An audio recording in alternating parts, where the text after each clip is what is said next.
रासायनिक बल गतिकी, इसको जो इंग्लिश के अंदर अगर हम बोलेंगे तो केमिकल काइनेटिक्स।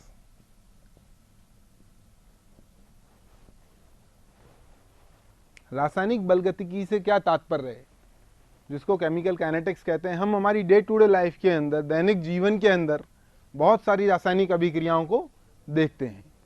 जैसा कि कुछ रासायनिक अभिक्रियाएं होती हैं जो कि बहुत शीघ्र हो जाती हैं, और कुछ रासायनिक अभिक्रिया ऐसी होती हैं जो कुछ समय लेती हैं। तो ऐसी विभिन्न प्रकार की, अलग अलग प्रकार की रासायनिक अभिक्रियाएं हैं। तो ये जो चैप्टर है, इसके अंदर हम कई चीज़ों को यहाँ डिस्कस करेंगे, जिसके अंदर सबसे पहले तो रासायनिक बल गतिकी है, जो उसकी परिभाषा क्या है, कि रासायनिक बल गतिकी से हम समझते क्या हैं, ये टर्म का मीनिंग क्या है इसके अंदर। फिर इसके अंदर इस चैप्टर में जो जो टॉपिक्स हैं, जैसे कि आपका औसत वेग, तात्क्षणिक वेग, कोई रासायनिक अभिक्रिया है उसकी कोटि क्या होती है, रासायनिक अभिक्रिया है उसकी अणु संख्यता क्या है। इसके अलावा जो विभिन्न प्रकार की रासायनिक अभिक्रियाएं हैं, जैसे कि शून्य कोटि की अभिक्रिया है, प्रथम कोटि की अभिक्रिया है, विभिन्न प्रकार की जो अभिक्रियाएं हैं। उसके उपरांत कुछ इसका आगे जो भाग है, जिसके अंदर आरएनए समीकरण, सक्रियण ऊर्जा, संघट्ट सिद्धांत, और अंत में इस चैप्टर के अंत में हम डिस्कस करेंगे कि इसकी वास्तविक जीवन में क्या, इसकी एप्लीकेशंस क्या हैं, इसके अनुप्रयोग क्या हैं। तो सबसे पहले जब मैं बात कर रहा हूँ रासायनिक बल गतिकी, तो हमारे दिमाग में एक चीज़ आती है कि रासायनिक जो बल गतिकी हम उसका अध्ययन क्यों कर रहे हैं, उसका रीज़न क्या है।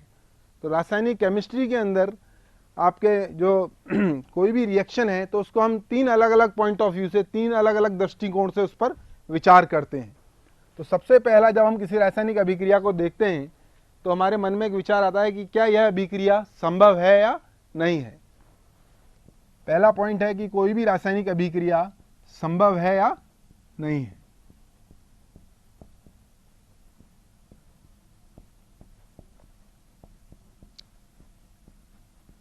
इसका हम किस से पता लगाएंगे, कैसे हम ये पता लगाएंगे कि ये रासायनिक अभिक्रिया है। जैसे कोई विस्फोटक अभिक्रिया हो रही है, या कोई उदासीनीकरण अभिक्रिया है, अम्ल और क्षार की अभिक्रिया, उसको कहते हैं हम उदासीनीकरण अभिक्रिया। क्या वह अभिक्रिया संभव है या नहीं है, इस तथ्य का हम पता किस प्रकार से लगाएंगे। तो उसके लिए हमें सहायता लेनी पड़ेगी ऊष्मा गतिकी। किसकी सहायता लेनी पड़ेगी? ऊष्मा गतिकी। इसको इंग्लिश में इस टर्म का नाम है थर्मोडायनेमिक्स। ऊष्मा का गतिमान होना, थर्मोडायनेमिक्स। इस ऊष्मा गतिकी की सहायता से हम ये पता लगाएंगे कि कोई अभिक्रिया संभव है या नहीं है। वो कौन से पैरामीटर्स हैं या कौन से फैक्टर्स हैं जो ये डिसाइड करने में, जो ये पता लगाने में सहायक होते हैं कि अभिक्रिया संभव है या नहीं है। तो इसमें जो टर्म यूज लेंगे हम, वो टर्म है डेल्टा जी। कौन सी टर्म है बेटा? Delta G. जी का मतलब गिब्स मुक्त ऊर्जा, और यहाँ जो डेल्टा का मैंने साइन यूज किया है, इससे तात्पर्य क्या है? गिब्स मुक्त ऊर्जा में परिवर्तन।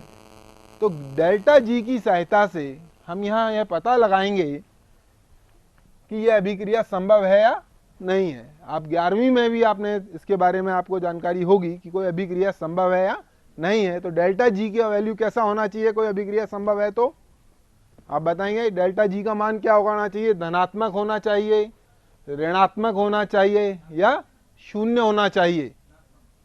डेल्टा जी का मान किस प्रकार का होना चाहिए? ऋणात्मक। शाबाश। डेल्टा जी का मान अगर नेगेटिव है, यानी ऋणात्मक है, कैसा है आपका? ऋणात्मक मान है, तो अभिक्रिया संभव है। अब मैं आपके सामने दो अभिक्रियाएं लेने वाला हूं, और उनमें आपको यह बताना है कि अभिक्रिया संभव है या नहीं है। तो पहला देखिए, जो आपकी अभिक्रिया है वो ये है, आपका हाइड्रोजन और ऑक्सीजन मिलकर क्या बनाते हैं? हाइड्रोजन गैस, ऑक्सीजन गैस, दोनों कंबाइन होकर क्या बना रहे हैं? आपका H2O, जल। दो अलग अलग पात्र ले लिए या बल्ब ले लिए, उसके अंदर दोनों गैसेस को मैंने मिक्स कर दिया। उसके उपरांत बनना क्या चाहिए? रासायनिक अभिक्रिया क्या कहती है? H2O, वाटर का फॉर्मेशन होना चाहिए। इस अभिक्रिया के लिए जब आप इसके लिए डेल्टा जी की वैल्यू कैलकुलेट करेंगे, किसकी? Delta G. डेल्टा जी से तात्पर्य क्या है? गिब्स मुक्त ऊर्जा में परिवर्तन। जब हम डेल्टा जी का मान इसके लिए ज्ञात करेंगे तो उसका मान नेगेटिव आता है। कैसा आता है? नेगेटिव। इसका तात्पर्य क्या हुआ? इस अभिक्रिया के लिए जब डेल्टा जी का मान ऋणात्मक है, यह अभिक्रिया संभव है।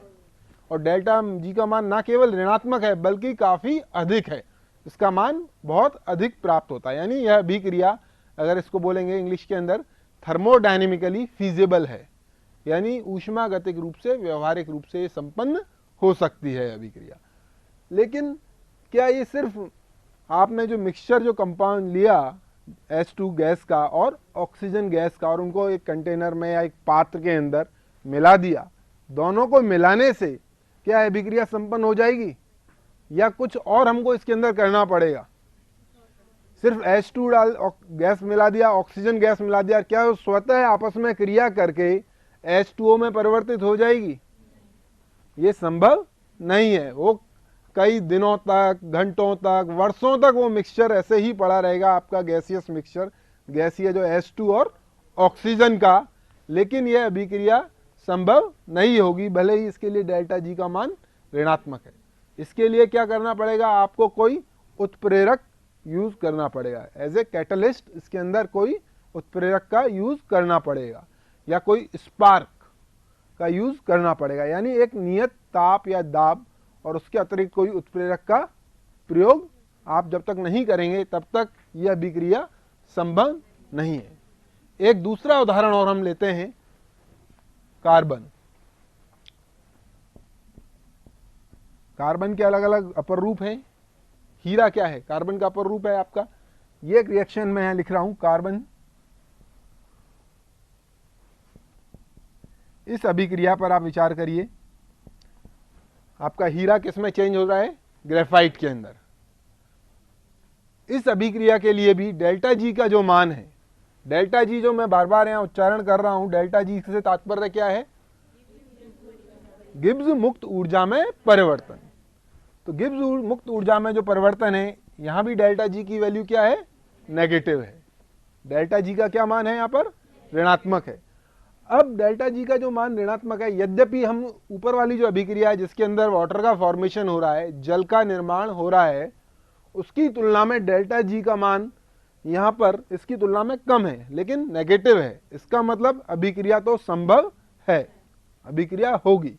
लेकिन क्या ये कोई हीरा है वो स्वतः ग्रेफाइट के अंदर परिवर्तित हो जाएगा? हीरा रखा हुआ है, डायमंड्स है, लोग डायमंड के अंदर क्या करते हैं? अपना पैसा लगाते हैं, हीरा खरीद कर रखते हैं। क्या वो हीरा रखे रखे किस में चेंज हो जाएगा? ग्रेफाइट में परिवर्तित हो जाएगा क्या? फिर लोग हीरा क्यों खरीदेंगे अगर वो रखा रखा किस में चेंज हो जाए? ग्रेफाइट के अंदर चेंज हो जाए। जबकि डेल्टा जी की वैल्यू क्या है? ऋणात्मक है। थर्मोडायनेमिक्स क्या कहती है? ऊष्मागतिकी क्या कहती है? कि हीरा किस में चेंज हो जाना चाहिए? आपका ग्रेफाइट में चेंज हो जाना चाहिए। लेकिन वस्तुतः ऐसा नहीं होता है, डेल्टा जी का मान ऋणात्मक है। थर्मोडायनेमिकली ये फिजिबल रिएक्शन है, फिर भी ऐसा नहीं होता है। उसका रीजन वही है कि प्रॉपर रिएक्शन कंडीशंस, यानी जो मानक ताप दाब जब तक आप उस अभिक्रिया के लिए निर्धारित नहीं करेंगे, कोई उत्प्रेरक निर्धारित नहीं करेंगे। एक फर्नेस के अंदर, जब हम एक फर्नेस यानी भट्टी के अंदर इस हीरे को रखेंगे और इनर्ट एटमॉस्फेयर में, कैसा एटमॉस्फेयर? इनर्ट एटमॉस्फेयर, यानी अक्रिय, आपका अक्रिय जो एटमॉस्फेयर है, अक्रिय उसका पर्यावरण, उसमें कोई गैस उपस्थित नहीं है, और उसके अंदर जब इसको हम गर्म करेंगे, किसको? आप हीरा को जब आप गर्म करेंगे इनर्ट एटमॉस्फेयर में, अक्रिय एटमॉस्फेयर के अंदर, किसी फर्नेस यानी भट्टी के अंदर जब हम गर्म करेंगे तो हम देखेंगे कि ये हीरा क्या हो जाएगा? वेपराइज हो जाएगा। क्या हो जाएगा आपका? वेपराइज, यानी वाष्पीकृत अवस्था में चला जाएगा। और जब उस वाष्प को वापस से आप संघनित करेंगे, वाष्प को जब आप पुनः संघनित करेंगे तो आपको हीरा प्राप्त ना होकर क्या प्राप्त होगा? ग्रेफाइट। यानी परिवर्तन हो गया है, लेकिन एक निश्चित एटमॉस्फेयर, मैंने बताया इनर्ट एटमॉस्फेयर में, एक निश्चित ताप के ऊपर उस फर्नेस में जब आपने अभिक्रिया कराई तो ये चेंजेस आपको मिले। तो कहने का मीनिंग ये है कि सिर्फ ऊष्मागतिकी ही किसी रासायनिक अभिक्रिया को होने देने के लिए उत्तरदायी नहीं है। वो एक ये चीज बता सकती है कि ये आपकी अभिक्रिया संभव होगी या नहीं होगी। इसके अतिरिक्त कई अन्य महत्वपूर्ण कारक हैं जो ये बताएंगे कि अभिक्रिया हो रही है तो उसमें प्रोडक्ट कितना बन रहा है, यानी उत्पाद की मात्रा कितनी बन रही है। और उत्पाद की मात्रा कितनी बन रही है, उसके अतिरिक्त वह जो अभिक्रिया है वो किस वेग से संपन्न हो रही है। तो अब दूसरा फैक्टर जो आता है आपका, पहला फैक्टर था कि अभिक्रिया संभव है या नहीं है, जिसका पता हम किसके माध्यम से लगाते हैं, ऊष्मा गतिकी के माध्यम से लगाते हैं।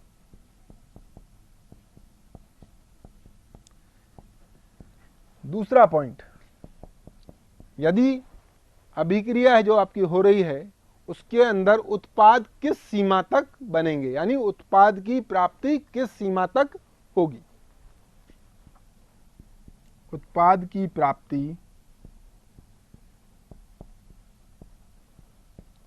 किस सीमा तक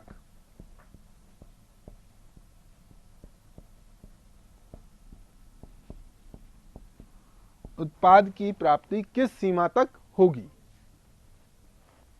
तो आप देखेंगे उत्पाद की प्राप्ति किस सीमा तक होगी, इसका पता हम किससे लगाएंगे।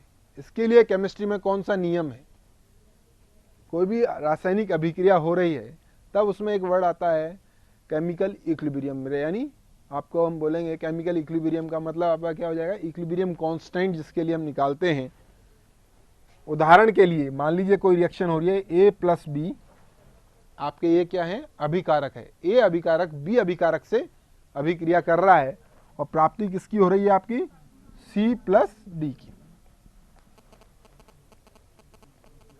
तो इक्विलिब्रियम कांस्टेंट की जो हम वैल्यू निकालते हैं के, इक्विलिब्रियम कांस्टेंट यानी ये जो तुल्यांक कांस्टेंट है, जो आपका नियतांक है, जो इसकी वैल्यू क्या होगी, सी डी, ये सक्रिय द्रव्यमान ब्रैकेट, ये जो आपका स्क्वायर ब्रैकेट है इसका क्या मतलब हुआ, सक्रिय द्रव्यमान, डिवाइडेड बाय ए बी।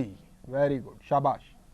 तो अब देखिए आप, सी और डी का मान यानी के का मान जितना अधिक प्राप्त होगा, इस अभिक्रिया को हम देखते हैं, यानी उत्पाद की प्राप्ति किस सीमा तक होगी, उत्पाद कितना अधिक बनेगा, इसकी प्राप्ति, इसका हम कैसे अध्ययन कर रहे हैं, ए प्लस बी से प्राप्त हुआ सी प्लस डी, या गुलबर्ग व वागे का जो नियम आपने पढ़ा है 11वीं में पढ़ा होगा, तो के बराबर C D divided by A B.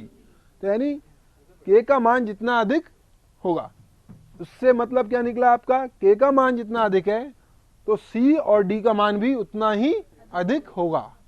यानी आपका जो इक्विलिब्रियम कांस्टेंट के है, इसकी वैल्यू जितनी अधिक होगी उतना ही अधिक आपका उत्पाद बनेगा। ये दूसरा फैक्टर क्लियर हो गया किसी भी केमिकल रिएक्शन के बारे में, रासायनिक अभिक्रिया। पहला पॉइंट क्या है कि कोई भी अभिक्रिया है वो संभव है या नहीं है, उसका हम पता लगा रहे हैं ऊष्मा गतिकी के द्वारा, यानी डेल्टा जी। हालांकि एक फैक्टर और होता है उसके अंदर जिसको हम बोलते हैं चेंज इन एंथैल्पी, यानी एंथैल्पी में परिवर्तन, जिसको बोलते हैं डेल्टा एच, उसके माध्यम से, यानी डेल्टा एच नेगेटिव है अथवा डेल्टा जी नेगेटिव है। तो डेल्टा जी का मान अगर ऋणात्मक है तो वो अभिक्रिया संभव है। हम सिर्फ इतना बता सकते हैं कि वो अभिक्रिया संभव है। अब वो किस गति से होगी, अभिक्रिया को होने में कितना समय लगेगा, 1 घंटे में हो जाएगी, 2 घंटे में हो जाएगी, 1 दिन लगेगा, 5 दिन, 10 दिन, 1 साल, 10 साल, कितना समय लगेगा, ये सब चीजें हम कहाँ केमिकल काइनेटिक्स में डिस्कस करने वाले हैं, रासायनिक बल गतिकी। दूसरा पॉइंट मैंने लिखा है यहाँ आपका कि उत्पाद की प्राप्ति किस सीमा तक होगी। अब इसको हमने पता लगाया है इक्विलिब्रियम कांस्टेंट के द्वारा, यानी इक्विलिब्रियम कांस्टेंट का मान जितना अधिक होगा उत्पाद उतना ही अधिक बनेगा। ठीक, अब तीसरा पॉइंट,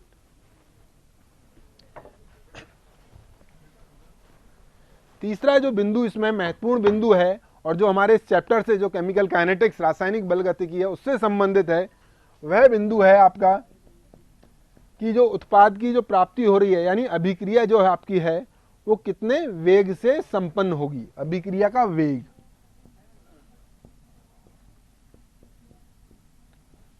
अभिक्रिया का वेग, कि आपका जो अभिक्रिया का जो वेग है वो अभिक्रिया कैसी है, यानी मंद अभिक्रिया है या बहुत तेज है, या मंद और बहुत तेज के मध्य की श्रेणी की है। ये जो चीज है ये हम अध्ययन करेंगे अभिक्रिया का वेग उसके द्वारा। और अभिक्रिया का जो वेग है, तो ये सारे जो फैक्टर्स आ गए, इनमें हम रासायनिक जो बल गतिकी है उसको काम में लेंगे। यानी रासायनिक बल गतिकी भौतिक विज्ञान की, यानी रासायनिक बल, इसको हम अगर परिभाषित करें, इसकी परिभाषा क्या होगी, तो रासायनिक बल गतिकी से तात्पर्य है भौतिक विज्ञान की या भौतिक रसायन की, फिजिकल केमिस्ट्री की वह शाखा जिसमें किसी अभिक्रिया का वेग, उसको प्रभावित करने वाले कारक, उनका अध्ययन किया जाता है।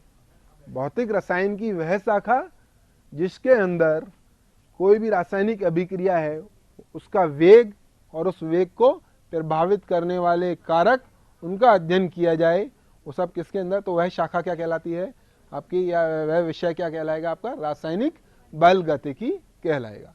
तो इसके अंदर हम जो चीज़, जिस चैप्टर के नेम से ही जो स्पष्ट हो रहा है कि रासायनिक बल गतिकी में हम कोई भी अभिक्रिया है उसका वेग, जब अभिक्रिया का वेग आता है तो आपकी अभिक्रिया, अलग अलग प्रकार की अभिक्रियाएं आ जाएंगी, मंद अभिक्रियाएं हैं, मंद से तेज, और अल्ट्रा फास्ट रिएक्शंस आ जाएंगी, तो उनका हम अध्ययन करेंगे। अब अभिक्रिया को प्रभावित करने वाले कारक एंड सो इस तरीके से अन्य कई तरह की चीजें इसमें हम पढ़ने वाले हैं। एक बार स्लाइड को पहला, हाँ फर्स्ट, हाँ बस ये।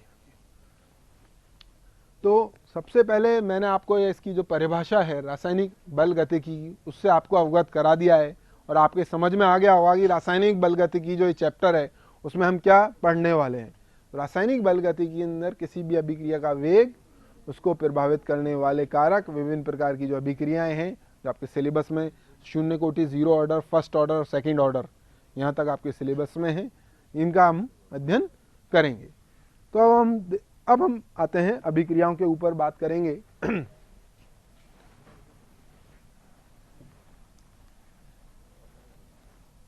देखिए एक साइंटिस्ट थे, अहमद जेवेल करके साइंटिस्ट थे, मिस्र के थे और यूनाइटेड स्टेट्स में वो पढ़ाते थे, अमेरिका में। उनको नोबेल प्राइज शायद 1980 के अंदर जो उनको नोबेल प्राइज मिला वो केमिकल काइनेटिक्स के अंदर ही मिला था। अहमद जेवेल उनका नाम था। उन्होंने बहुत अल्ट्रा फास्ट जो रिएक्शन, फेम्टोसेकंड्स में अभिक्रियाएं जो होती हैं, बहुत अत्यधिक तेजी से संपन्न होने वाली अभिक्रियाएं जो 10⁻12 सेकंड के अंदर संपन्न हो जाएं, उन अभिक्रियाओं का अध्ययन करने के लिए तकनीक का इजाद किया था और उनको केमिकल काइनेटिक्स के क्षेत्र में ही नोबेल प्राइज मिला था। तो विभिन्न प्रकार की अभिक्रियाएं होती हैं। नेक्स्ट स्लाइड कर दीजिए। हाँ, तो देखिए एक बहुत सिंपल से आप दैनिक जीवन में देखते हैं इस प्रकार की अभिक्रिया की, लोहा पड़ा है बाहर और उस पर जंग लग गई, लेकिन क्या जंग ऐसे ही लग जाती है कि आपने आज लोहा छोड़ा और कल सुबह आपको जंग लगी हुई मिली? उसके अंदर टाइम लगता है, हो सकता है, डिपेंड करता है कि आपकी कंडीशंस कैसी हैं, वेदर कंडीशन है, एटमॉस्फेरिक कंडीशंस कैसी हैं, बाहर का मौसम किस प्रकार का है, मॉइस्चर है क्या उसके अंदर, नमी है या सूखा है, या कोई बरसात की पानी की उपलब्धता वहां पर है या नहीं है, इस पर डिपेंड करता है। तो यानी ये एक प्रकार की मंद अभिक्रिया है। इसको हम कौन सी श्रेणी में डालते हैं? लोहे पर जंग का लगना एक मंद प्रकार की अभिक्रिया है, स्लो रिएक्शन जिसको हम बोलेंगे।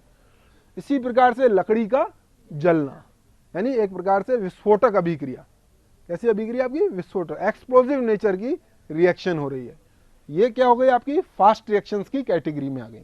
और इनके बीच में बहुत सारी ऐसी अभिक्रियाएं हैं जिनको हम अध्ययन करेंगे। जैसे अगर मैं बोले सुक्रोज का प्रतीपन या इच्छू शर्करा जिसको बोलते हैं, इनवर्स शुगर जिसको बोलेंगे, उसका प्रतीपन। Sucrose in the presence of आपका जो एसिड है, एसिडिक कंडीशंस में किस में चेंज होता है? ग्लूकोज और फ्रक्टोज के अंदर। वो अभिक्रिया को हम देखने वाले हैं आज। तो यानी ये सारी चीजें हैं। तो विभिन्न प्रकार की जो अभिक्रियाएं हैं इनके मध्य एक अभिक्रिया आप बार बार अपने इनऑर्गेनिक केमिस्ट्री में भी देखते हैं आप, उदासीनीकरण अभिक्रिया, पिरबल अम्ल और पिरबल क्षार की अभिक्रिया। वो किस प्रकार की अभिक्रिया है? HCl plus NaOH। एक पिरबल अम्ल है, एक पिरबल क्षार है। यह किस प्रकार की अभिक्रिया है? उदासीनीकरण अभिक्रिया है। लेकिन इसकी नेचर कैसी है? ये क्या है? एक आयनिक अभिक्रिया है। कैसी अभिक्रिया है? आयनिक अभिक्रिया है। और क्या प्रोडक्ट बनता है इसके अंदर?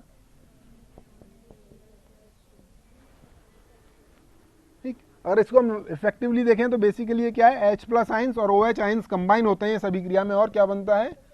H2O बनता है। जिसको हम अगर देखें तो किस प्रकार की अभिक्रिया है? आयनिक अभिक्रिया है, आपकी आयनिक अभिक्रिया है। या एक दूसरी अभिक्रिया है AgNO3 प्लस NaCl। AgCl का प्रेसिपिटेट बन जाएगा इसके अंदर NaNO3। ये भी एक आयनिक रिएक्शन है। तो आयनिक विभिन्न प्रकार की अभिक्रियाएं ये तेज गति से संपन्न होती हैं। तो विभिन्न प्रकार की अभिक्रियाएं हैं जो हम देखेंगे विभिन्न कैटेगरीज में, शून्य कोटि में, प्रथम कोटि में कौन सी आ रही हैं, द्वितीय कोटि में कौन सी आ रही हैं, उनके अंदर इनका अध्ययन करेंगे। अब हम बात करेंगे एक अभिक्रियाएं जो हैं आपकी उनके लिए जो वेग नियतांक हैं, वेग नियम हैं, उनसे संबंधित तथ्यों की हम बात करने वाले हैं। अगर हम एक ग्राफ प्लॉट करें, ग्राफ में y एक्सिस पर हम लेते हैं सांद्रता और x अक्ष पर हम लेते हैं समय।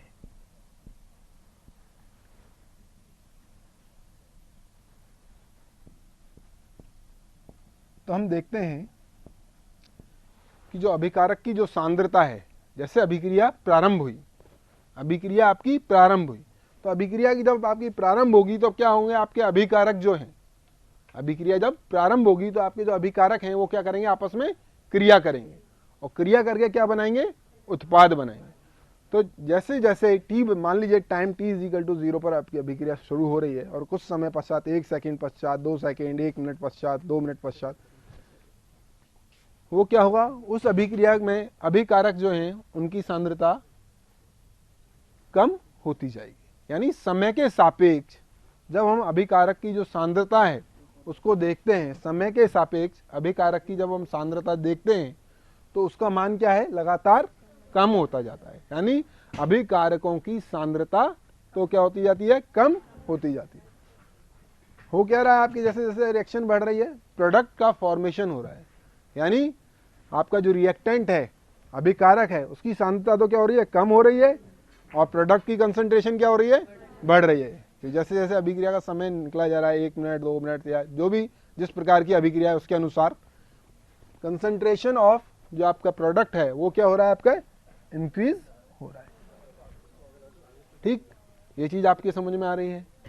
यानी एक जो ग्राफ है वो आपका किसके लिए, अभिकारक के लिए है, और ये वाला जो ग्राफ है ये किसके लिए, आपका उत्पाद के लिए, जिसको इंग्लिश में क्या बोलेंगे आप, प्रोडक्ट बोलेंगे। तो ये जो रिएक्शंस हो रही हैं, अब ये जो अभिक्रिया हो रही है, अब आप इसके अंदर हम बात करेंगे कि अभिक्रिया का वेग की, किसकी बात करेंगे, अभिक्रिया का वेग। अब वेग कैसे निकालेंगे, किसी भी अभिक्रिया का वेग कैसे निकालेंगे, रेट ऑफ द रिएक्शन कैसे हम कैलकुलेट करने वाले हैं। तो अभिक्रिया का वेग कैसे याद करेंगे कि अभिक्रिया के अंदर दो चीज हमारे पास हैं, एक तो है अभिकारक और दूसरा क्या है, उत्पाद, और इनकी सांद्रता में परिवर्तन हो रहा है। इनकी सांद्रता में क्या हो रहा है, परिवर्तन हो रहा है। अभिकारक की सांद्रता तो समय के सापेक्ष घट रही है और उत्पाद की जो सांद्रता समय के सापेक्ष क्या हो रही है, बढ़ रही है। तो सांद्रता में परिवर्तन किसके सापेक्ष हो रहा है, समय के सापेक्ष। तो सांद्रता में परिवर्तन डिवाइडेड बाय समय में परिवर्तन, change in time, change in concentration divided by change in time. तो ये जो चीज है सांद्रता में परिवर्तन बटे समय में परिवर्तन, ये क्या हो जाएगा, आपका वेग आ जाएगा। अगर हम रफ वर्ड्स में यूज करें, अगर एक, यानी सांद्रता में परिवर्तन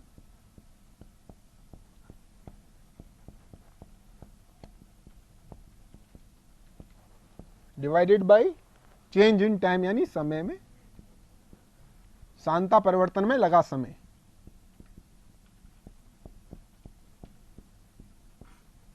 सांद्रता परिवर्तन में लगा समय,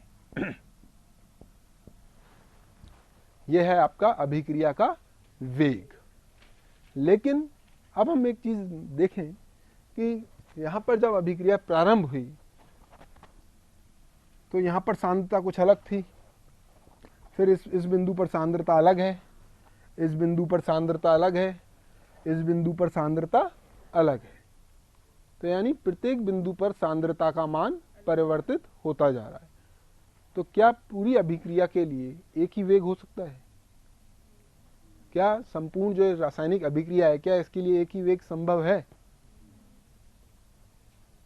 क्या पूरी अभिक्रिया के लिए, क्योंकि कंसंट्रेशन तो चेंज हो रही है हर पॉइंट पर with respect to time, concentration की जो वैल्यू है वो क्या हो रहा है, चेंज हो रही है।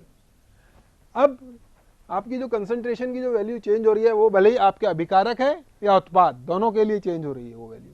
तो हम क्या करेंगे, पूरी अभिक्रिया के लिए केवल एक वेग हम कोई नहीं निकाल सकते कोई, उसके लिए हम दो टर्म यूज करने वाले हैं। वो टर्म यूज करने वाले हैं औसत वेग। क्या यूज करेंगे, औसत वेग।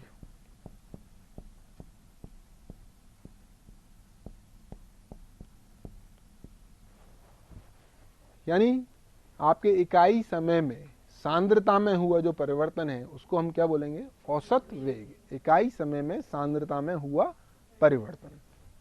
तो ये जो आप देखिए, किसी अभिकारक, पहले वाला किसी अभिकारक की सांद्रता में इकाई समय में हुए परिवर्तन को उस अभिक्रिया का औसत वेग कहते हैं।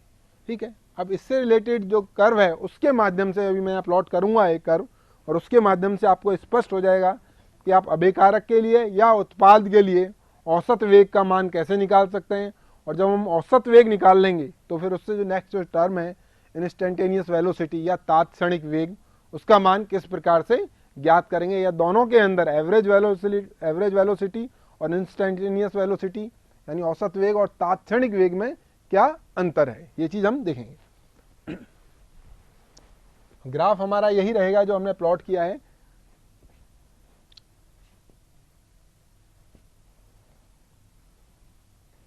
आपके एक तरफ सांद्रता और दूसरी तरफ समय। कर्व की नेचर सेम।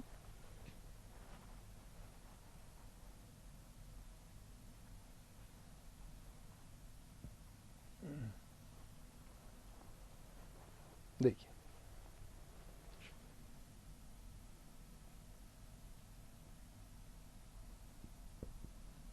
मान लीजिए ये कोई दो बिंदु, हमने इस कर्व पर दो बिंदु ले लिए, और ये जो कर्व प्लॉट किया है ये किस किस की कर्व है, किसकी सांद्रता है यहाँ पर, अभिकारक। अभिकारक की जो सांद्रता समय के सापेक्ष क्या हो रही है, कम होती जा रही है। ठीक है, तो इस T1 बिंदु के संगत सांद्रता, अभिकारक को हम इंग्लिश में बोलते हैं, क्या बोलेंगे हम, अभिकारक को क्या बोलेंगे, रिएक्टेंट। मान लीजिए R से इसको डिनोट कर लेते हैं। T1 के संगत इसकी सांद्रता R1 और इसके संगत R2 मान लीजिए। ठीक, तो ये जो अलग अलग जो सांद्रता है आपकी रिएक्टेंट के संदर्भ में, यानी R2 minus R1 upon T2 minus T1, या इसको हम बोलें डेल्टा R बटे डेल्टा T। ठीक है, अब आप एक चीज देखिए, रिएक्टेंट है, रिएक्टेंट यानी अभिकारक। अभिकारक की सांद्रता क्या हो रही है, कम हो रही है। अभिकारक की सांद्रता क्या हो रही है, कम हो रही है। तो इसलिए हम क्या लगाएंगे यहाँ, माइनस का चिन्ह, ऋणात्मक चिन्ह। इस माइनस साइन क्यों लगाया है, क्योंकि अभिकारक की सांद्रता घट रही है। और अगर हम इसी को हम किसके लिए करना चाहें, प्रोडक्ट यानी उत्पाद के लिए, तो minus delta P upon P for product. P से तात्पर्य क्या है यहाँ पर, उत्पाद। उसके लिए क्या, कौन सा चिन्ह आएगा, धनात्मक। कौन सा चिन्ह आएगा उसके लिए, धनात्मक।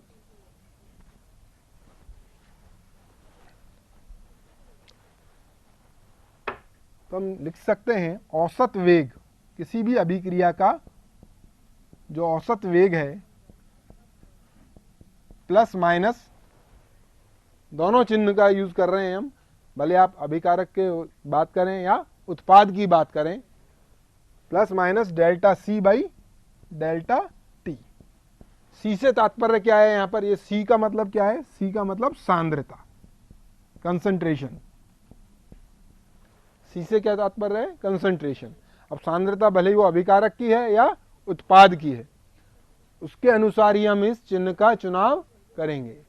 ये जो पॉजिटिव या नेगेटिव जो साइन है, इसको हम उसी हिसाब से सेलेक्ट करेंगे। अगर हमारा आपका अभिकारक है या रिएक्टेंट है, तब हम कौन सा साइन यूज करेंगे, माइनस, क्योंकि अभिकारक की सांद्रता तो क्या हो रही है, कम हो रही है। और किसकी सांद्रता बढ़ रही है, प्रोडक्ट की बढ़ रही है। जब प्रोडक्ट की बात करेंगे तो प्लस चिन्ह का प्रयोग करेंगे। आगे बात समझे, तो अभिक्रिया का जो औसत वेग है वो बराबर plus minus delta C by delta T। एक ग्राफ प्लॉट करेंगे, किस किस के बीच में ग्राफ प्लॉट करना है आपको, सांद्रता वर्सेस टाइम। अब उसके अंदर आपको जो जिसमें सांद्रता कम हो रही है वो आपका अभिकारक का है, और जिसमें सांद्रता समय के सापेक्ष बढ़ रही है वो किसका है, उत्पाद का। और उसके अकॉर्डिंग ये वैल्यू औसत वेग, एवरेज वेलोसिटी जिसको इंग्लिश में बोलते हैं, उसकी वेलोसिटी की जो वैल्यू है plus minus delta C by delta T। Delta यानी एक डेल्टा जो साइन है, यहाँ आप मैथ्स के भी स्टूडेंट्स होंगे, तो डेल्टा और एक डिफरेंशियल D, इन दोनों का इसका मतलब एक निश्चित समय अंतराल, एक डेफिनेट टाइम इंटरवल के लिए हमने यूज़ किया है। एक निश्चित समय अंतराल में जो चेंज हो रहा है वेलोसिटी में, उसके लिए यहाँ डेल्टा का यूज़ किया। तो ये क्या है आपका औसत वेग है। अब बात आई क्या ये जो औसत वेग है ये किसी एक पर्टिकुलर बिंदु पर उस अभिक्रिया के वेग को डिफाइन करता है? औसत वेग तो एक निश्चित समय अंतराल के अंदर, एक निश्चित समय अंतराल T2 माइनस T1, उसमें जो चेंज इन कंसंट्रेशन है उसको रिप्रेजेंट कर रहा है। लेकिन एक बिंदु विशेष पर एक बिंदु विशेष पर अभिक्रिया के वेग को निरूपित नहीं करता है। और एक पर्टिकुलर पॉइंट पर किसी, मैं कहूं कि इस पर्टिकुलर पॉइंट पर रेट ऑफ द रिएक्शन क्या होगी, अभिक्रिया की दर क्या है, अभिक्रिया का वेग क्या है, ये मैं कैसे कैलकुलेट करूंगा? तो उस वक्त हमारे दिमाग में जो दूसरी टर्म है जिसका हम डिस्कस करने वाले हैं वो टर्म है आपकी तात्क्षणिक वेग। तात्क्षणिक, तात्क्षणिक मतलब उसी क्षण पर, इंस्टेंटेनियस वेलोसिटी, उसी क्षण पर वेग क्या होगा। तो उसकी जो वैल्यू होगी, जो कैसे कैलकुलेट करेंगे हम, ये पर्टिकुलर जो पॉइंट है उस पॉइंट पर क्या करेंगे, एक स्पर्श रेखा क्या खींचेंगे, एक स्पर्श रेखा खींचेंगे। और उस स्पर्श रेखा का ढाल, उस स्पर्श रेखा का जो ढाल होगा, आपने एक इक्वेशन का नाम सुना होगा मैथ्स के जो स्टूडेंट्स और इवन बायो वालों ने भी, y is equal to m x plus c. क्या है आपकी equation, y is equal to m x plus c. एक प्लॉट करिए आप, ये एक्स एक्सिस ये वाई एक्सिस, अगर इस इक्वेशन को हम प्लॉट कर रहे हैं, सी क्या है आपका, इंटरसेप्ट या अंतःखंड, y और x के बीच में ग्राफ प्लॉट है, ये आपका c है अंतःखंड। और m क्या बोलेंगे, m को क्या बोलेंगे, स्लोप या ढाल। तो वही चीज हम यहाँ कर लेंगे, सांद्रता और समय के बीच में कर्व प्लॉट किया, सांद्रता और समय के मध्य कर्व प्लॉट किया। अब वो कर्व क्या है आपका, भले वो अभिकारक का है तो घटता हुआ है और उत्पाद का है तो बढ़ता हुआ है। उसमें किसी बिंदु विशेष पर हम क्या करेंगे, एक स्पर्श रेखा खींचेंगे। और जो स्पर्श रेखा का जो ढाल होगा उसका जो स्पर्श रेखा का आपका क्या होगा, ढाल होगा, उस स्पर्श रेखा का जो ढाल है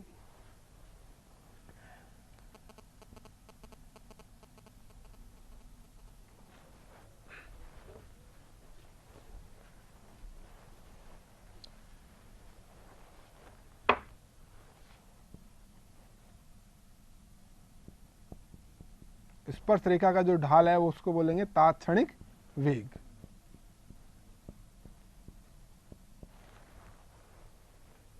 तात्क्षणिक वेग क्या हो गया आपका, plus minus dc by dt।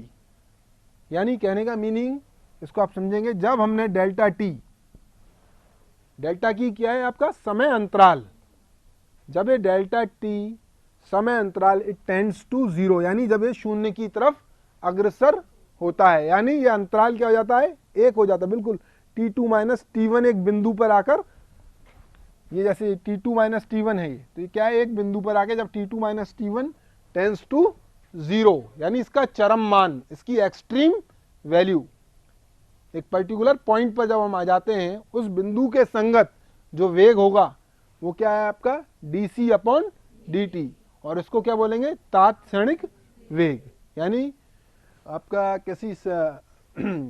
किसी भी अभिक्रिया के लिए सांद्रता और समय में जब हम कर्व प्लॉट करेंगे, उस कर्व में किसी बिंदु विशेष पर जो स्पर्श रेखा है उसका जो ढाल है वो तात्क्षणिक वेग कहलाता है। क्या है आपका, वो तात्क्षणिक इंस्टेंटेनियस वेलोसिटी कहलाता है। और उसकी वैल्यू है आर इंस्टेंटेनियस या तात्क्षणिक बराबर plus minus dc upon dt। सी वही है आपका, सी क्या है, चेंज इन कंसंट्रेशन, और टी क्या है आपका, चेंज इन टाइम। सी क्या है, सांद्रता में परिवर्तन, और टी समय में है। लेकिन डीसी क्या है, सांद्रता में सूक्ष्म परिवर्तन। जो हम टर्म यूज कर रहे हैं, बहुत इनफाइनाइट चेंज मतलब बहुत सूक्ष्म परिवर्तन डीसी। और डीटी क्या है, समय में सूक्ष्म परिवर्तन। या इसको हम दूसरे तरीके से सकते हैं, डेल्टा टी, जब डेल्टा टी शून्य की ओर अग्रसर हो तब तात्क्षणिक वेग बराबर plus minus dc upon dt। आगे बात आपके क्लियर हो गई। तो कहने का मीनिंग, दो प्रकार के आपके कंसेप्ट हैं जब हम किसी भी रेट ऑफ द रिएक्शन को स्टडी करते हैं, अभिक्रिया की दर को। एक तो उसमें आएगा आपका औसत वेग, ठीक है, औसत वेग क्या आ जाएगा आपका, time interval at different concentrations. आपको कोई 2 पॉइंट ले लेंगे, आपका अभिकारक के संगत या उत्पाद के संगत। एवरेज वेलोसिटी, उसमें जो सिंबल यूज करेंगे आप ध्यान देंगे, जो उसमें जो संकेत जो यूज करेंगे वो डेल्टा का यूज करेंगे। औसत वेग में किसका यूज कर रहे हैं, डेल्टा। और जब हम इंस्टेंटेनियस वेलोसिटी या तात्क्षणिक वेग की बात कर रहे हैं उसमें डिफरेंशियल वाला डी यूज कर रहे हैं, क्योंकि ये एक सूक्ष्म परिवर्तन है। यानी कहने का मतलब तात्क्षणिक वेग एक बिंदु विशेष पर निकाला जाता है, एक पर्टिकुलर पॉइंट पर निकाला जा रहा है, जबकि औसत वेग क्या है, आपकी एवरेज वेलोसिटी है, औसत है। तो इन दोनों में ये डिफरेंस हो गया। नेक्स्ट कर दीजिए स्लाइड, नेक्स्ट स्लाइड। तो अब ये चीज हमने क्लियर कर ली है। इसके बाद जो हमारे पॉइंट्स हैं कि कोई भी अभिक्रिया है उसको प्रभावित करने वाले, कोई रासायनिक अभिक्रिया है उसको प्रभावित करने वाले कारक, कोई भी अभिक्रिया उसको कौन कौन से कारकों से वह अभिक्रिया प्रभावित होती है।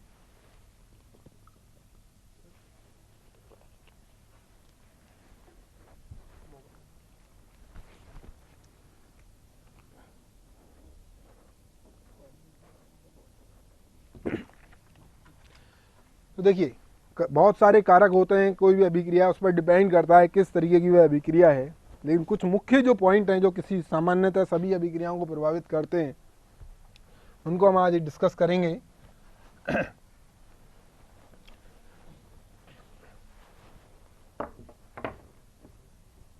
तो हम बात देखिए, कोई भी अभिक्रिया है उसको प्रभावित करने वाले कारक, सबसे पहले हम बात करते हैं ताप की, टेम्परेचर। कोई भी अभिक्रिया है किससे प्रभावित होती है, सबसे पहले जो एक कॉमन जो चीज दिमाग में आती है वो है ताप। दाब की भी बात करेंगे हम। तो टेम्परेचर, तो टेम्परेचर की क्या भूमिका होती है, किसी भी अभिक्रिया में टेम्परेचर की भूमिका है। जैसे ही हमने टेम्परेचर इंक्रीज किया तो क्या होगा, टेम्परेचर, काइनेटिक एनर्जी का नाम आपने सुना है सबने, गतिज ऊर्जा का नाम। और काइनेटिक एनर्जी क्या होती है, हाफ mv²। काइनेटिक एनर्जी क्या है आपका, हाफ mv²। और काइनेटिक एनर्जी यानी गतिज ऊर्जा किसके समानुपाती होती है, ताप के समानुपाती होती है। जो आपकी काइनेटिक एनर्जी है इज प्रोपोर्शनल टू, ये किसके समानुपाती है, गतिज ऊर्जा।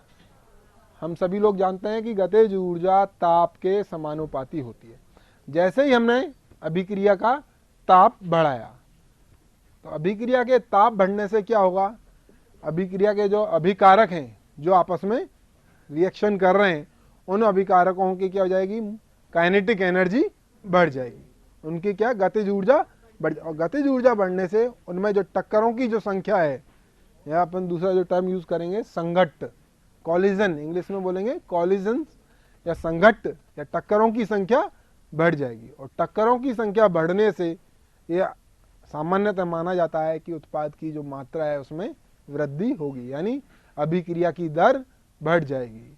तो एक जनरल जो कंक्लूजन निकाला गया है प्रयोगों के द्वारा, जो एक निष्कर्ष प्राप्त हुआ है वो ये है कि 10 डिग्री सेंटीग्रेड अगर हम ताप बढ़ा दें, कितना, 10 डिग्री सेंटीग्रेड का जो डिफरेंस है किसी भी रेट ऑफ द, कोई भी अभिक्रिया है उसमें जस्ट उसकी रेट ऑफ द रिएक्शन में डबल चेंज कर देता है, यानी उसकी जो अभिक्रिया की जो दर है कितनी हो जाती है, दुगुनी हो जाती है 10 डिग्री सेंटीग्रेड पर। 10 डिग्री सेंटीग्रेड एक ये डिपेंड करता है। देखिए केमिस्ट्री के अंदर हमारे क्या है, आप बार बार पढ़ेंगे, अपवाद हर जगह मौजूद हैं। जब आप पीरियडिक टेबल में पढ़ेंगे तो आप पढ़ेंगे इसके अपवाद, ये इलेक्ट्रॉनिक कॉन्फ़िगरेशन में ये अपवाद है या ये अपवाद है। तो एक जनरल कंक्लूजन है ये सभी अभिक्रियाओं पर, ऐसा नहीं कि सर ने बताया था कि 10 डिग्री सेंटीग्रेड पर इसमें तो डबल हो जानी चाहिए। एक सामान्य निष्कर्ष है कि अब अभिक्रिया का ताप बढ़ाने से क्या होता है, अभिक्रिया की दर में वृद्धि होती है। और सामान्यतः देखा गया कि 10 डिग्री सेंटीग्रेड पर जब हम टेम्परेचर इंक्रीज कर देते हैं, 10 डिग्री सेंटीग्रेड का चेंज करते हैं, 10 डिग्री सेंटीग्रेड का चेंज करते हैं, तो अभिक्रिया की जो दर है वो कितनी हो जाती है, दुगुनी हो जाती है। तो ये तो आपका इफेक्ट है, इफेक्ट ऑफ टेम्परेचर। फिर उसके बाद आता है अभिकारकों की सांद्रता।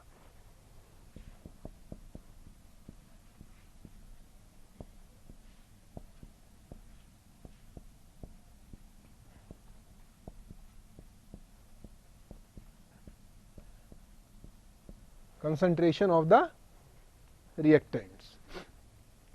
तो अभिकारकों की सांद्रता से क्या फर्क पड़ेगा, अभिकारकों की अगर हम सांद्रता बढ़ा दें, जैसे एक रिएक्शन है आपकी,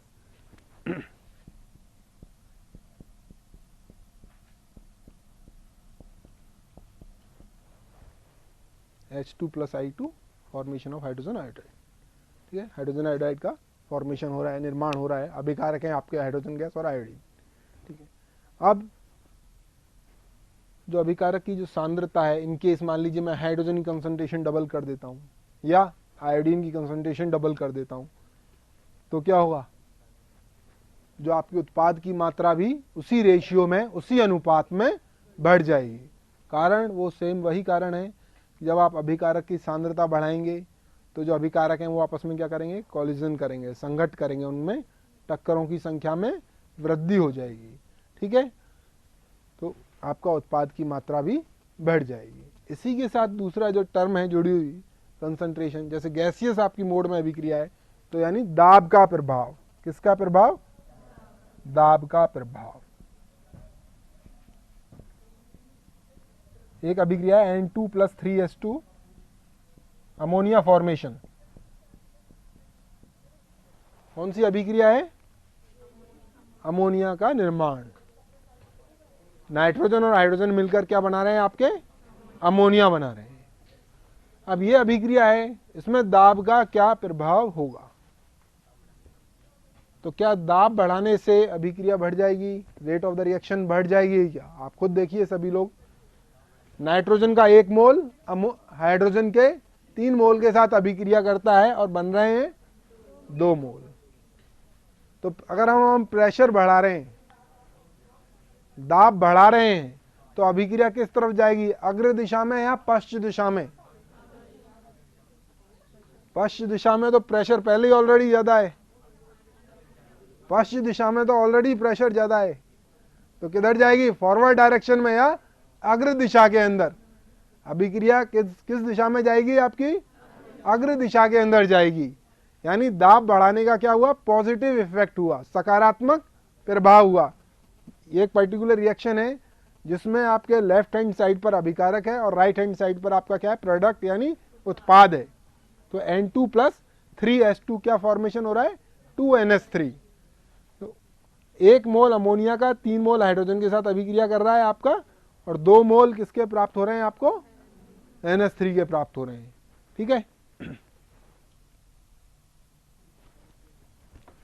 तो दाब बढ़ाने पर अभिक्रिया अग्र दिशा की तरफ जाएगी, अभिक्रिया की दर में वृद्धि होगी। और कहीं इसका उल्टा हुआ, मान लीजिए एक एग्जांपल और ले लें हम,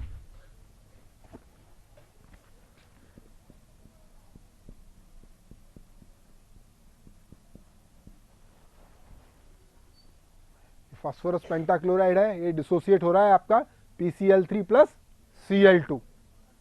इस केस में क्या होगा, दाब बढ़ाने पर विपरीत होगा, अभिक्रिया की दर क्या हो जाएगी, कम हो जाएगी, अग्र दिशा में कम हो जाएगी या विपरीत दिशा में वो बढ़ेगी। तो डिपेंड करता है कि वो रिएक्शन का जो आपका स्ट्रक्चर है, उस अभिक्रिया की जो किस तरीके से, उसमें कितने नंबर ऑफ मोल्स यूज हो रहे हैं और प्रोडक्ट में फिर कितना प्रोडक्ट उसका बन रहा है, उस पर ये सब चीजें डिपेंड करता है। तो दाब बढ़ाने के हमने 2 एग्जाम्पल देख लिए कि दाब बढ़ाने पर ये जो अभिक्रिया अमोनिया वाली, इसमें तो अभिक्रिया अग्र दिशा की तरफ जाएगी, यानी रेट ऑफ द रिएक्शन में अभिक्रिया की दर में क्या होगा, वृद्धि होगी। और दूसरा उदाहरण हमने देखा PCl5 का फास्फोरस पेंटाक्लोराइड वाला, उस केस के अंदर क्या हुआ, आपके अभिक्रिया दाब बढ़ाने पर अभिक्रिया की दर में कमी होती है। ठीक है, तो आप लोग देखिए केमिकल काइनेटिक्स जो रासायनिक बलगतिकी चैप्टर है, इसमें जो भी कंसेप्ट आएगा, जो भी चीज आएगी, उससे रिलेटेड उदाहरण जो आपकी पाठ्य पुस्तकों में है या कहीं दूसरी जगह आप जिनसे आप सहायता ले रहे हैं अध्ययन के अंदर, उनके उदाहरणों को अधिकतम हल करने की कोशिश या उनको समझने की कोशिश करें, उनको पढ़कर आएं, और कोई डाउट है तो फिर अपन यहाँ क्लास के अंदर उसको करेक्ट करेंगे, उसको सॉल्व करेंगे। ठीक, तो ये आपका हो गया ताप, हमने डिस्कस कर लिया, अभिकारकों की सांद्रता डिस्कस कर ली, अभिकारकों का दाब डिस्कस कर लिया, दाब का क्या प्रभाव है। अब बात आती है, एक बड़ा इंपॉर्टेंट फैक्टर है उत्प्रेरक, कैटलिस्ट। बार बार हम पढ़ते आ रहे हैं कैटलिस्ट की क्या भूमिका होती है, हम सब लोग जानते हैं। जो उत्प्रेरक, नाम से ही उसके स्पष्ट होना चाहिए, जो उत्प्रेरित करे। तो उत्प्रेरक का क्या प्रभाव होता है, एक मिनट नेक्स्ट कर दीजिए, सॉरी। तो देखिए, जो उत्प्रेरक किसी भी अभिक्रिया में उत्प्रेरक क्या कार्य करता है? उत्प्रेरक आपको सबको पता होगा, उत्प्रेरक किसी भी अभिक्रिया की गति को बढ़ाने में अपना योगदान देते हैं। वो उस रासायनिक अभिक्रिया में स्वयं इन्वॉल्व नहीं होते, स्वयं भाग नहीं लेते, लेकिन उस अभिक्रिया की जो दर है उसको बढ़ा देते हैं, उत्प्रेरक। और इसके उल्टा एक वर्ड यूज होता है, इनहिबिटर बोलते हैं इंग्लिश के अंदर, और हिंदी में उसको बोलते हैं समंदक। क्या बोलते हैं? समंदक। एक वर्ड है उत्प्रेरक जो अभिक्रिया की दर को बढ़ाए, और दूसरा वर्ड क्या है? समंदक, जो अभिक्रिया की दर को कम करे। तो जब हम उत्प्रेरक यूज कर रहे हैं, तो जब हम उत्प्रेरक यूज कर रहे हैं तो हम एक जो कर्व प्लॉट करते हैं यहाँ पर, किस किस के बीच में?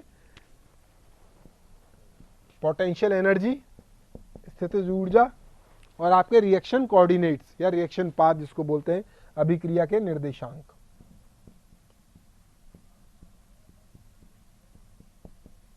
इसके बीच में एक कर्व प्लॉट कर रहे हैं, और जैसा आपके स्क्रीन पर भी आप लोग देख रहे हैं, ये जो कर्व है, वाई एक्सिस पर तो क्या है? आपके ऊर्जा है, और एक्स एक्सिस पर क्या है? आपका रिएक्शन पाथ, अभिक्रिया का पथ या अभिक्रिया निर्देशांक। इसमें दो प्रकार के कर्व नजर आपको आ रहे हैं, एक तो काली रेखा से है और एक लाल बिंदुदार रेखा से आपका कर्व है। तो पहला जो कर्व है, जो आपका काली रेखा वाला जो कर्व है, उसमें किसी भी प्रकार का उत्प्रेरक प्रयुक्त नहीं किया गया है, किसी भी प्रकार के उत्प्रेरक का प्रयोग नहीं किया है। और जो दूसरी जो आपका कर्व है, जो कि लाल बिंदुदार रेखाओं से खींचा गया है, उसके अंदर उत्प्रेरक का प्रयोग किया गया है। तो ये जो डिस्टेंस है, ये जो दूरी है, ऊंचाई है, ये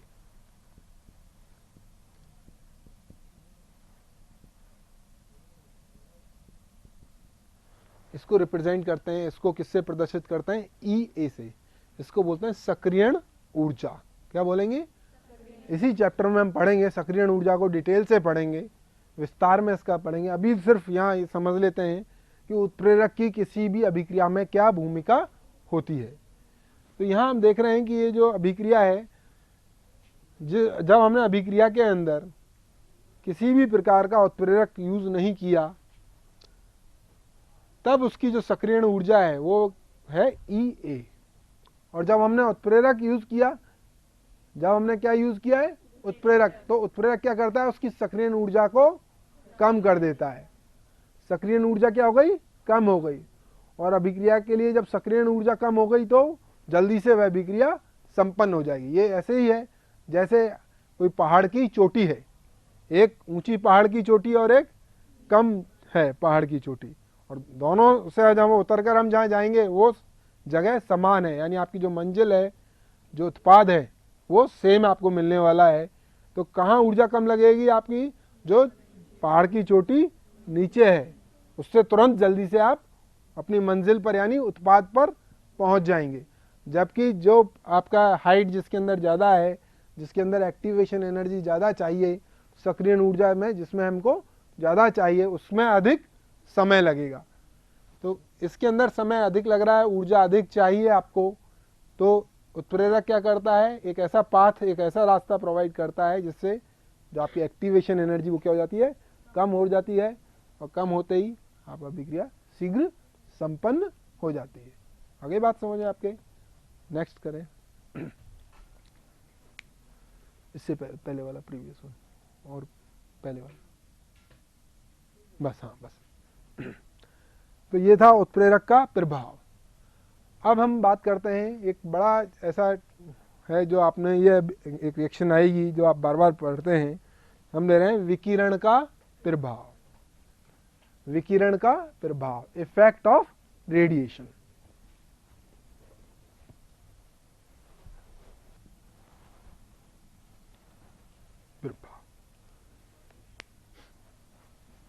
देखिए, आपका जो इलेक्ट्रोमैग्नेटिक रेडिएशन है, जो आपका इलेक्ट्रोमैग्नेटिक रेडिएशन क्या है? बेसिकली है क्या? ये ऊर्जा है। इसमें अलग अलग क्षेत्र होते हैं, जैसे अवरक्त क्षेत्र है, पराबैंगनी क्षेत्र है, आपका NMR है, न्यूक्लियर मैग्नेटिक रेजोनेंस है, यानी अलग अलग ऊर्जा के अलग अलग क्षेत्र हैं। और पराबैंगनी क्षेत्र की जो ऊर्जा हम निकालते हैं वो आपका कहाँ से है, 200 से 400 नैनोमीटर, 200 से लेकर 400। विजिबल जो रीजन है, दृश्य क्षेत्र, जिसके अंदर हम देखते हैं, जो हमें कलर्स दिखाई देते हैं, आप एक दूसरे की चीज़ों को विजुलाइज कर सकते हैं, वो क्या है आपका क्षेत्र, 400 से लेकर 800 नैनोमीटर, यानी ऊर्जा के विभिन्न क्षेत्र हैं।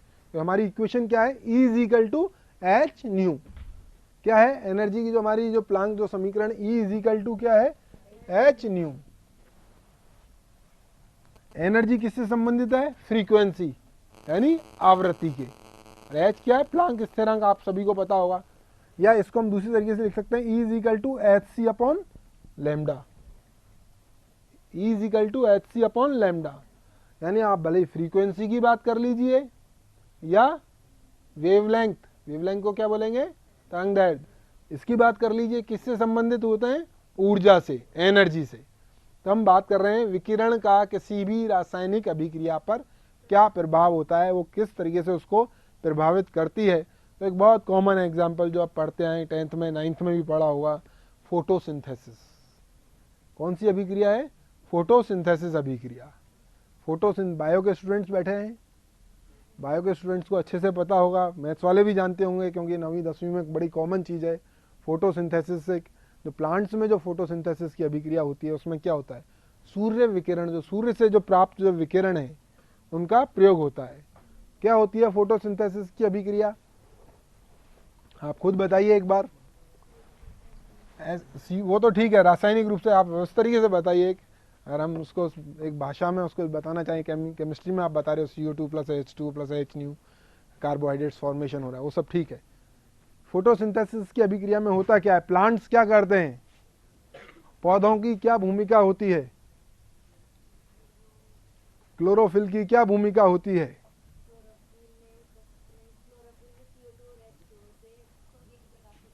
वेरी गुड, शाबाश। यानी जो प्लांट्स होते हैं, जो पौधे होते हैं, वो क्या करते हैं, वातावरण की CO2, वातावरण में उपस्थित कार्बन डाइऑक्साइड प्लस जो जल की उपलब्धता प्लस CO2 और H2O, वो दोनों आपस में किसकी उपस्थिति में, क्लोरोफिल की उपस्थिति में, किसकी उपस्थिति में, क्लोरोफिल।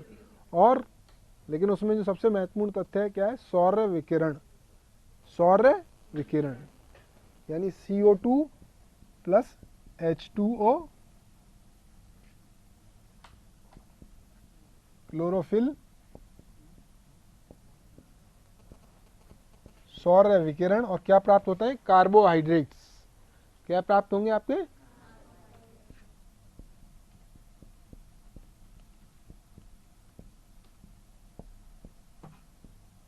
कार्बोहाइड्रेट क्या है, ऊर्जा का भंडार। कार्बोहाइड्रेट्स क्या है, ऊर्जा का भंडार, इनसे आप वो एनर्जी गेन करता है।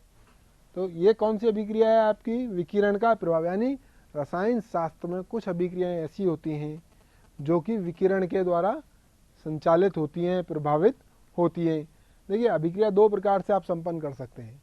एक तो आप उसको डायरेक्ट हीट प्रोवाइड कराइए। कैसे प्रोवाइड कराएंगे, आप प्रयोगशाला में गए, वाटर बाथ लिया आपने, उसके ऊपर बीकर रखा, स्टैंड लगाया और आपने नीचे से बर्नर का यूज़ किया और अभिक्रिया संपन्न हो जाएगी। ठीक है, आप टाइट्रेशन वगैरह करते हैं, उसमें मिक्सचर को गर्म किया थोड़ा सा, फिर ऐड किया, इस तरह। दूसरा ये जो तरीका है, यानी आपने कोई गर्म नहीं करना है, आपने क्या उसको रेडिएशन से एक्सपोज कराना है। रेडिएशन से क्या कराना है, विकिरण के माध्यम से। एक आपका पात्र है, मान लीजिए इसमें कोई आपका केमिकल है, कोई रसायन है, A+B मैंने मिला दिया, इधर से वो विकिरण वाली आपकी किरणें आएंगी, जिसको हम H न्यू से निरूपित कर रहे हैं। अब वो डिपेंड करता है वो किस क्षेत्र की हैं, पराबैंगनी है, पराबैंगनी है तो 200 से 400 नैनोमीटर उनकी एनर्जी है, 200 से 400 नैनोमीटर के क्षेत्र है। अवरक्त है तो 667 से लेकर 4000 सेंटीमीटर इनवर्स अवरक्त का क्षेत्र होता है। तो वो है, वो किरणें इससे जाएंगी, वो किरणें इससे जाएंगी, तो आपके जो बंध विशेष हैं, जो ऊर्जा जो आ रही है उसके संगत हैं, उनको जो एनर्जी वो चाहिए वो क्या करेंगे, उसको अवशोषित कर लेंगे। और बंध जब क्या करेंगे, एनर्जी को अवशोषित करेंगे, तो बंध बॉन्ड क्या होंगे, पार्शियली आंशिक रूप से टूटना प्रारंभ हो जाएंगे और किसमें चेंज हो जाएंगे, धीरे धीरे वो उत्पाद में चेंज, जो भाग अवशोषित हो जाएगा वो इसमें रह जाएगा और बाकी पारगमित भाग निकल जाएगा। ठीक, तो इस प्रकार से विकिरण भी अपनी एक भूमिका रासायनिक अभिक्रियाओं को प्रभावित करने में निभाते हैं। इसके बाद आता है आपका सतह का क्षेत्रफल।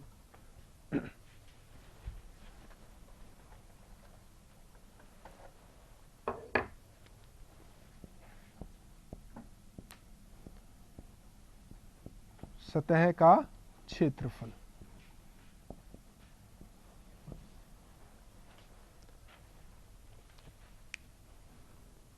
Surface area. ठीक है, तो देखिए सरफेस एरिया यानी कोई भी अभिक्रिया है, जैसे फॉर एग्जांपल मैं एक एग्जांपल आपके सामने लेता हूं,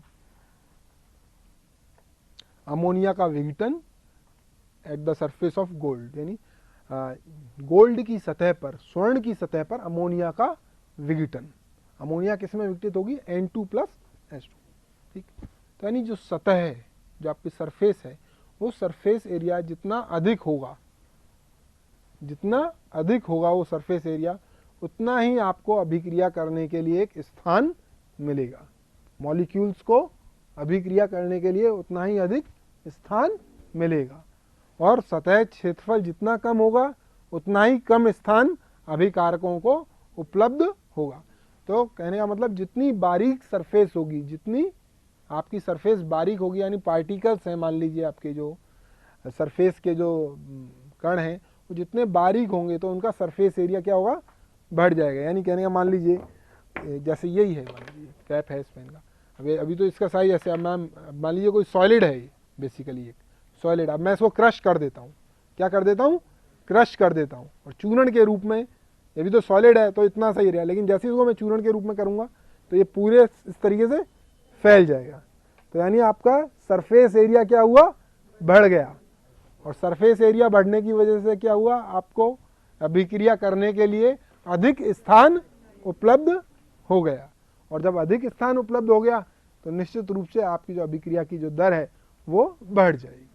तो यानी सतह का जो क्षेत्रफल है वो भी एक पॉजिटिव भूमिका, एक सकारात्मक भूमिका इसके अंदर निभाता है कोई भी रासायनिक अभिक्रिया के अंदर।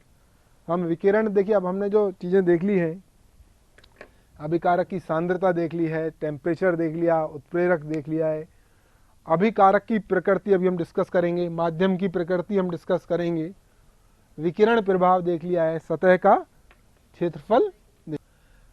अब बात करते हैं हम अभिकारक की प्रकृति की। तो अभिकारक की प्रकृति, जैसे मैंने इस चैप्टर को पढ़ाने में शुरुआत की थी, उसमें सबसे पहले मैंने कहा था कि किस प्रकार की अभिक्रिया है, यानी आपका जो रिएक्टेंट्स हैं उनकी नेचर कैसी है। आयनिक अभिक्रिया है, बहुत तेजी से संपन्न होगी। आणविक है, थोड़ा मंद गति से, इन कंपैरिजन टू आयनिक। तो यानी अभिकारक की प्रकृति कैसी है, उनके अंदर नेचर ऑफ बॉन्डिंग कैसा है, नेचर ऑफ बॉन्डिंग कैसी है। आयनिक प्रकृति के बंध हैं, आयनिक प्रकृति की उनकी नेचर है अभिकारकों की, तो अभिक्रिया तेज गति से संपन्न होगी, और आणविक प्रकृति के हैं तो उसके कंपैरिजन में आयनिक की तुलना में क्या होगा? धीरे संपन्न होगी। ठीक है, इसी प्रकार से आपके माध्यम की प्रकृति की बात आती है। माध्यम की, देखिए माध्यम की प्रकृति से क्या तात्पर्य है? देखिए केमिस्ट्री में हम सभी लोग जानते हैं कोई भी अभिक्रिया है उसके लिए एक पर्टिकुलर माध्यम चाहिए। कहने का मतलब अम्लीय माध्यम है या न्यूट्रल है या क्षारीय माध्यम है, किस तरीके का, यानी वो अभिक्रिया है उसको किस प्रकार के, हम बार बार कहते हैं, जैसे मैंने अभी आपको एक एग्जांपल दिया था, इक्षु शर्करा का प्रतिपन, यानी सुक्रोज का प्रतिपन। सुक्रोज है जिसको बोलते हैं इन्वर्ट शुगर बोलते हैं, उसकी रिएक्शन हो रही है, लेकिन वो किसकी प्रेजेंस में हो रही है? इन the presence of acidic medium, यानी अम्लीय माध्यम। और अम्लीय माध्यम में पीएच क्या होता है आप लोग सभी जानते हैं, तो पीएच क्या होता है? 0 से 7 के मध्य पीएच होगा, तो किस प्रकार का माध्यम होगा? अम्लीय। और क्षारीय माध्यम 7 से लेकर 14 के मध्य, और न्यूट्रल 7 होता है। तो यानी यह जो अभिक्रिया है, या दूसरा एक हम जो उदाहरण देखेंगे, एथिल एसीटेट, एथाइल एसीटेट जो आपका है उसका जल अपघटन, एथाइल एसीटेट का जल अपघटन किसकी उपस्थिति में? एसिडिक मीडियम, अम्लीय माध्यम की उपस्थिति में। तो यानी कुछ अभिक्रिया विशेष होती हैं जिनके लिए माध्यम कैसा चाहिए, अम्लीय चाहिए। अब अगर आपने माध्यम अम्लीय नहीं रखा और माध्यम कैसा कर दिया, क्षारीय कर दिया, या क्षारीय चाहिए तो आपने अम्लीय कर दिया, तो क्या अभिक्रिया संपन्न होगी? और संपन्न होगी तो भी उसमें क्या उत्पाद की वही मात्रा प्राप्त होगी? ये सब चीजें अंतर आ जाएगा यहाँ पर। यानी माध्यम की प्रकृति भी, ये माध्यम अम्लीय है अभिक्रिया का, या माध्यम कैसा है, क्षारीय है, यह भी अभिक्रिया की दर को प्रभावित करने में महत्वपूर्ण भूमिका निभाता है। अगर अभिक्रिया के अंदर अम्लीय माध्यम में अभिक्रिया संपन्न हो रही है तो आपका पीएच क्या होना चाहिए, 7 से नीचे ही होना चाहिए। और अभिक्रिया क्षारीय माध्यम में हो रही है तो 7 से ऊपर ही आपका पीएच होना चाहिए। ये बड़ा एक इम्पॉर्टेंट फैक्टर है।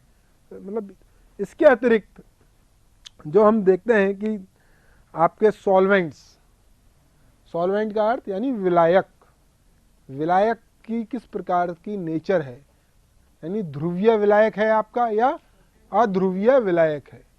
कैसा विलायक है, ध्रुवीय विलायक है या जैसे H2O जल, जल कैसा विलायक है, ध्रुवीय, वेरी गुड। और बेंजीन अध्रुवीय, ठीक है। यानी डिपेंड करता है आपका सॉल्वेंट यानी मीडियम जिसको हम बोल रहे हैं वो किस तरीके का है। आयनिक अभिक्रियाएं हैं सामान्यतः ध्रुवीय विलायकों में संपन्न होती हैं, अच्छे से संपन्न होती हैं, और लेकिन आयनिक अभिक्रियाओं को आप अध्रुवीय विलायकों में संपन्न करने की कोशिश करिए तो वह तो होंगी नहीं, होंगी तो बहुत मंद गति से संपन्न होगी। तो यानी अभिक्रिया किस माध्यम में किस प्रकार के विलायक में संपन्न हो रही है, यह भी एक महत्वपूर्ण तथ्य है, ये भी एक बड़ा इंपॉर्टेंट फैक्टर है कि अभिक्रिया किस प्रकार के माध्यम में हो रही है।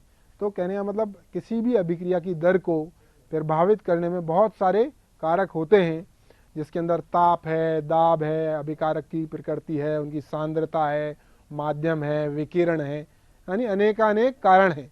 तो इनका आपको अच्छे से ध्यान होना चाहिए। और एक बात जो मैं बार बार आपको कह रहा हूँ, जब हम केमिस्ट्री पढ़ रहे हैं तो आपको नंबर ऑफ एग्जाम्पल्स ज़्यादा ध्यान में रहने चाहिए। जैसे टेम्परेचर का मैंने आपको एक बताया, सामान्यतः माना जाता है कि टेम्परेचर से हम करते हैं तो अभिक्रिया की दर क्या हो जाती है, बढ़ जाती है, अभिक्रिया की दर बढ़ जाती है। और 10 डिग्री सेंटीग्रेड पर रेट ऑफ द रिएक्शन क्या हो जाती है, अगर 10 डिग्री सेंटीग्रेड का अंतर है तो रेट ऑफ द रिएक्शन अभिक्रिया की दर क्या हो जाती है, दुगनी। लेकिन कुछ अभिक्रियाएं ऐसी भी हैं जो ताप बढ़ाने से जिनकी दर घट जाए, तो आपको पता होना चाहिए वो अभिक्रियाएं कौन सी। एक एग्जांपल लेंगे हम हमारी क्लास के अंदर, जब हम ताप का आरएनएस समीकरण और ये सब डिस्कस करेंगे, वो अभिक्रियाएं कौन सी हैं जिनमें ताप तो बढ़ा रहे हैं लेकिन अभिक्रिया की दर कम हो रही है। तो हर उसका आपको एक 2-2, 3-3 एग्जाम्पल आपको पता होने चाहिए। जैसे विकिरण वाले में एक एग्जाम्पल मैंने आपको बताया फोटोसिंथेसिस का, तो आपको दूसरा एग्जाम्पल भी पता होना चाहिए कि विकिरण से प्रभावित होने वाली अभिक्रियाएं कौन कौन सी हैं। क्योंकि इस क्लास के अंदर सारे के सारे एग्जाम्पल अपन कवर करना थोड़ा सा समय की बाध्यता है, ये कवर करना मुश्किल है। लेकिन आप लोग जब अपनी बुक्स को पढ़ेंगे जाकर इस क्लास से बाद, तो आप उसमें जो जो एग्जाम्पल्स हैं उन सबको एक एक को देखिए, और जो नहीं आ रहा है वो टिक करके लेके आइए और यहाँ आकर पूछिए, वो आपको उसी वक्त में आप जब लेके आएंगे तब उसको सॉल्यूशन हम करेंगे। तो ये जो चीज़ें हैं यहाँ तक मैंने आपको बता दिया है, तो ये आप जाकर देखेंगे। इसके बाद जब हम बात कर रहे हैं, यहाँ तक तो हमने बड़ा जनरल डिस्कशन किया है। अब हम हमारा जो केमिकल काइनेटिक्स जो चैप्टर है इसके अंदर आएंगे, और इसके अंदर सबसे पहले हम वेग नियम, जो आपका वेग नियम है या जिसको हम वेग व्यंजक भी कहते हैं, उसके बारे में चर्चा करेंगे। और वेग व्यंजक के बाद हम उसके जो वेग नियतांक है, तो वेग जो नियतांक है उसको डिस्कस करेंगे, और उनकी यूनिट्स यानी इकाइयाँ, उसका एक सामान्य नियम है, पहले उसको प्रतिपादित करेंगे, और उसके अलावा फिर हम शून्य कोटि की कैसे इकाई निकालेंगे, प्रथम की कैसे, द्वितीय की कैसे, ये सब निकालेंगे। तो आज हमने यहाँ तक आज पढ़ लिया है। आज जो हमने चीज़ें कवर करी है मैं एक बार वापस से आपको करा देता हूँ। रासायनिक बल गतिकी की परिभाषा क्या होती है, हमने पढ़ा औसत वेग क्या है, तात्क्षणिक वेग क्या है, विभिन्न प्रकार की अभिक्रियाएं कौन कौन सी हैं, मंद गति से होती हैं वो अभिक्रिया कौन सी हैं, तेज होती हैं वो अभिक्रियाएं कौन सी हैं। उसके अतिरिक्त हमने देखा कि आपके जो ग्राफ है उसके माध्यम से हम कैसे चेक करते हैं कि किसकी सांद्रता कम हो रही है, किसकी बढ़ रही है।